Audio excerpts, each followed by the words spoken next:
So, Joey, congratulations on being Prospect of the Year. Next step is obviously Contender of the Year, potentially, right? You want to stay as busy, you want 5 more fights, minimum, maybe more, maybe a little bit less. But what did you learn this first year as it relates to the professionalism? You learn a lot. Basically, it's just, settling into, fighting on TV, fighting in front of a lot of people. Basically, that's a lot of it, handling your nerves, using it to your advantage, things like that. But just settling in all around, the training, getting, working as a professional, pretty much year round because of fighting 5 times a year. It's a busy schedule. But I've got that all straight, and I've learned a lot last year, and now this year it's just going to be smooth sailing, basically. 154 got flipped upside down a little bit on December 22nd. What was your take on that fight, and who do you think won? When I watched it at first, I was like, wow, I didn't expect that, decision to come. And I guess I still don't really, looking back, I don't know why I would have expected it. I would have thought that, the champ would have kept the title in that circumstance, but then going back and actually rewatching the fight, I was actually more leaning towards Harrison, after I rewatched the fight. You got to watch it round by round and really pay attention, because it looks almost like he's kind of tentative and scared almost in the fight. But then when you go back and look at it, he was actually doing some really clean work and really good work. So looking back, I actually agree with the decision, but I also could see how the champion would have kept the title. You know what I mean? But it definitely does flip the division upside down. Who's the best at 154? Would you say? I know you want to say you're the best, but well, it's hard to say right now because it was such a close decision that Harrison just won, but it's got to be between Harrison and Charlo, to be honest. But there's a lot of good talent at 154. So you have Hurd at 3? No, okay. Okay. Well, hey. Hurd's definitely probably at 1 right now, honestly. Okay. Hurd's probably at 1 right now. And then you can't even count out Lara too, you know what I mean? Because that was such a close fight, you know what I mean? Close. So being that Charlo and Harrison gotta work their stuff out, because they gotta work that out. They're gonna have a rematch, get that handled, you know what I mean? And I think if somebody wins that fight definitively, they'll, maybe be at 1 or tied with Hurd. But right now, Hurd's the one who's really, I think, at number 1, and then them at a close second right there. And then Lara is actually somewhere in between there too. You know what I mean? Because even though he came off a loss, I kind of thought he won that fight at the same time. You know what I mean? So, Joey, there's also Jaime Munguia at 154. Where does he kind of land? Forget about him because he's not with But no, he's good, man. He's good. I think that he's over there on a different, like Arrow says, that he's on a different side of the street right now. You know what I mean? So he'll probably move, I bet they move him up to 160 to get him working with more of the Golden Boy and Triple G, type people over there in design and stuff like that. I don't even see him coming over and mixing with us until the money's really there, you know what I mean? But as of right now, he'll stay over there on that side. But he's real good. He's a good fighter, you know what I mean? He's strong, I would say. He's real strong, you know what I mean? In a big 154. But, I don't really pay attention to him very much because he's on a different, different area. And with that in mind, I guess, with your own career, is that something that you're kind of thinking about, obviously, nothing I feel fighters want to look forward to, just kind of promotion, because you want to prove that you're the best, regardless of all that, right? Oh, man, I'm only a prospect. I got 5 fights right now. But these years are going to go by fast, so obviously I do look ahead, you know what I mean? And I'm looking at the landscape of the whole division and things like that, and I know, I'm going to be, in a couple of years, I'm definitely going to be on their radar very highly, so I'm looking forward to it, you know what I mean? Who's the easiest of the top 4 you just mentioned, based off of your style? So we're talking among Charlo, Hurd, Lara, and Harrison. They're all going to see that it's a different thing, you know what I mean? I'm young right now, I'm paying my dues, but all of them are very, I'll tell you this, Lara's probably the hardest out of all of them. Think so? Even though he did come off the loss. The most technical is always going to be the hardest, you know what I mean, fight. But at the same time, even that, I definitely put myself right up there with all of them, even right now. So. What are some names you've sparred? Sparred with J-Rock. J-Rock quite a bit of rounds, actually, when I was out in California. Amir Khan. Oh, you're back in Michigan now? I'm back in Michigan. Oh, okay. You're not at Andre Ward's gym any longer. Okay.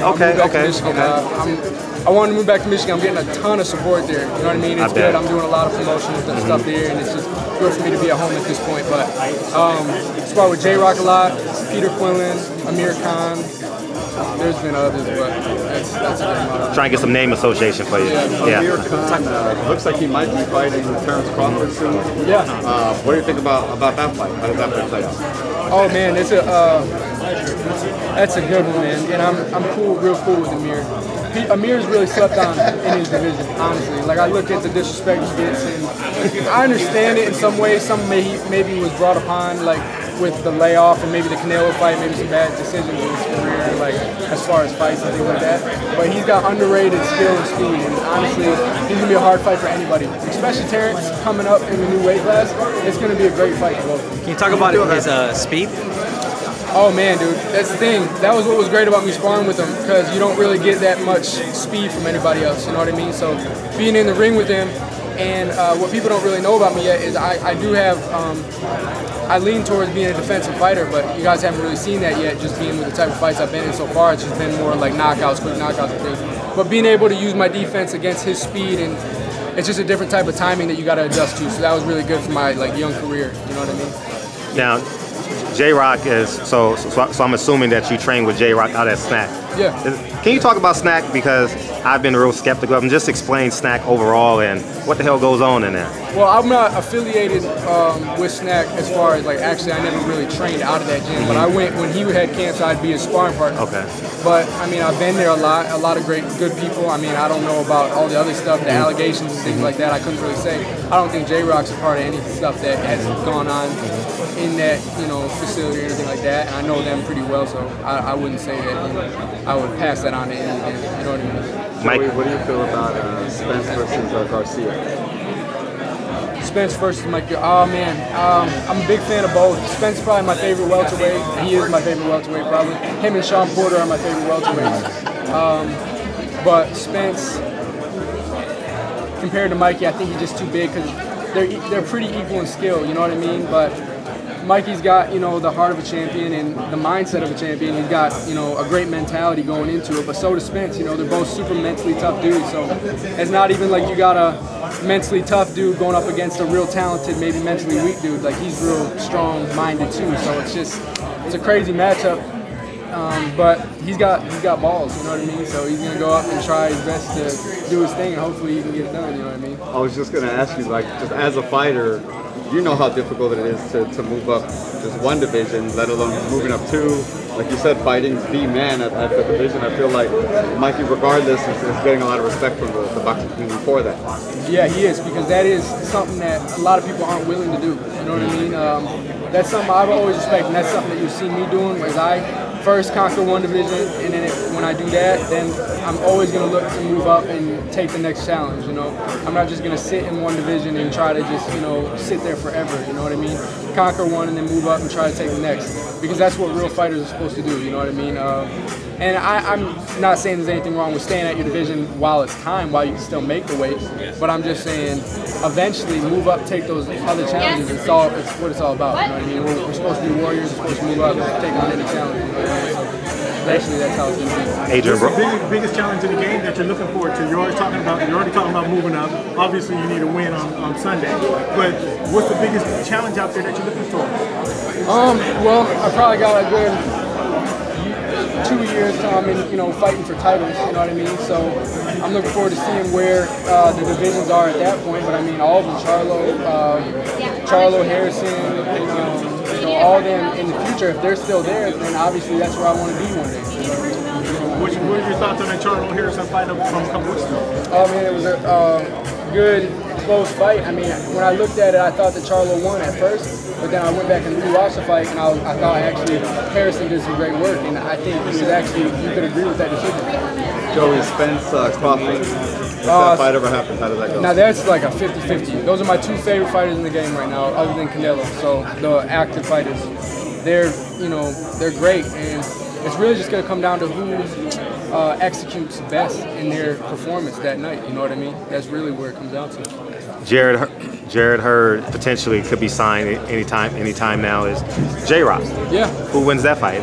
Break that down. I hope J-Rock gets it because he's, he had that mishap with Charlo, you know what I mean? But I know he works hard, and I would really like to see him get that win. I don't really know Hurd that well, so I'm kind of biased towards J-Rock. I've been through him for a while now, you know what I mean? So hopefully he can get it done and get that title, you know what I mean? Does Andre Ward come back based off what you know about him? I could go both ways about it, yes and no. I know he's living it up right now as far as just like making easy money and relaxing with his family. I don't see why he doesn't need to come back, obviously, but he's also a warrior and a competitor. So if he sees a big enough challenge, I know he'll want to come in there. Have you sparred him? I never got to get in the ring with him. No? No, I never got to get in the ring with him. But looking back, I wish I would have gotten in the ring. I wish I would have. Seeing him up close, obviously the rumor was he's going to move up to heavyweight.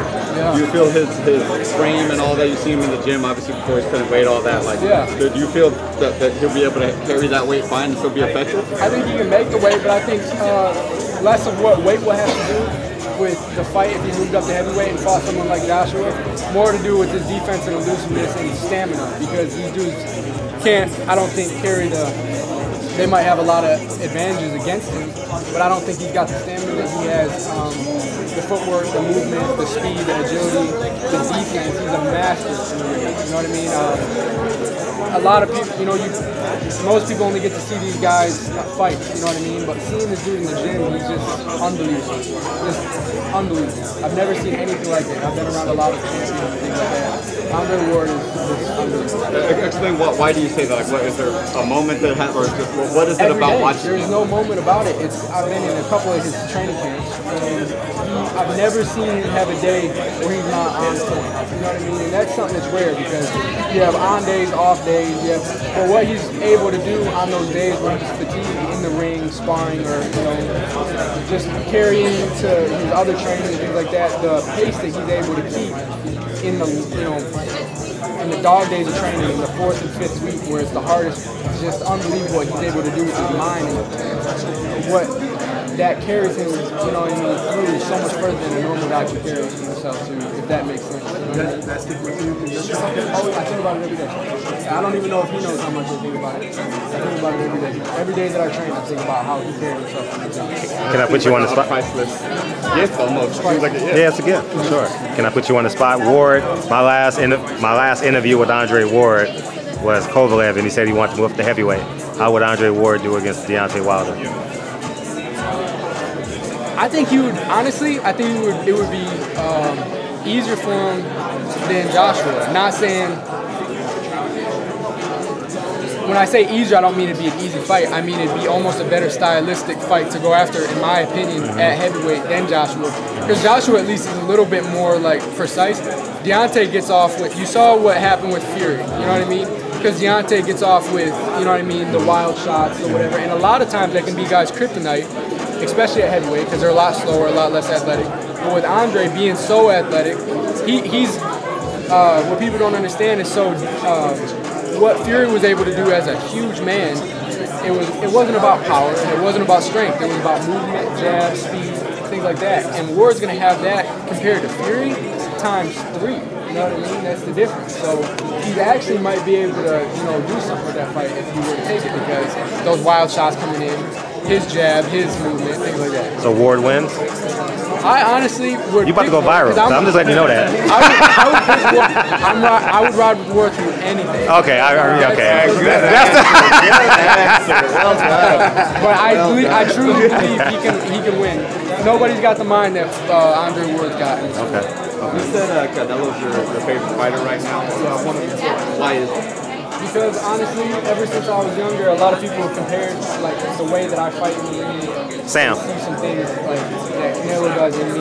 Mainly because I'm not a mover. I don't really move that much, but I'm also a defensive fighter.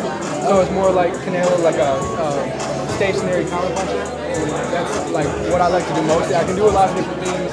I can move and things like that, but that's where I'm most comfortable, just watching, counterpunching, and coming back. I've got similar punches to him as far as the explosiveness, I don't know, just the body type, the style, and things like that. So since we are similar in those ways, that's who I can watch and really be yeah, even we're like the same height. I got the same, you know what I mean? Just a lot of the same build, you know what I mean? So I can. Well, first, how did you score the first two Canelo Triple G fights? And the second part to that question is, how do you see the third fight coming? I had the first one real close. I thought when I got done watching the fight, I thought it was slight edge to Canelo, but I could see the draw. But I could also see it going to Triple G. Like, it just depends on what you're watching for. You know what I mean? That's one of those fights where it's like, I could watch this and say that he's winning, or I could watch what Triple G's doing and say he's winning. And I thought the second one was similar, so it really has to do with what the judges were looking at, you know what I mean? And it just goes that way. Is the third fight just kind of more of the same, you feel? It's just going to be these guys that just kind of razors in and that's how their fights are going to go? Or do you feel... It depends on it. Well, Triple G's going to have to do something different because now that Canelo's got him, you know what I mean, knowing that he can push him back, that's dangerous for Triple G now. It could get worse for Triple G. You saw with Kovalev and Ward won, yeah, obviously that was extremely close. But what happened after Ward knew that he's not scared of Kovalev anymore? Then he gets confidence and he ends up stopping. You know what I mean? So now that Canelo knows he can push Triple G back, it's like, oh, I just got to go work even harder, get my stamina even better, get stronger, and push him back more, and maybe we can get to stop him. Because the way that fight was looking at the beginning, if Canelo wasn't tired out, I was thinking it might even, you know, end or get ugly. You know what I mean? So Triple G's got to do something different. Just lastly for me, just tell the fans where they can follow you, social media, all that stuff, and follow your journey to fight on something. Follow me at Joey B. Spencer on Instagram, Twitter at JSNation_. Joey Spencer on Facebook. Look me up on YouTube, watch my fights, things like that. And tune in on Sunday. Good luck. Thank you. Thank you, Thank you, Joey. Appreciate you, King. Appreciate you, soldiers. All the time, King. All the time. Excellent award answer. Yeah, that was an excellent.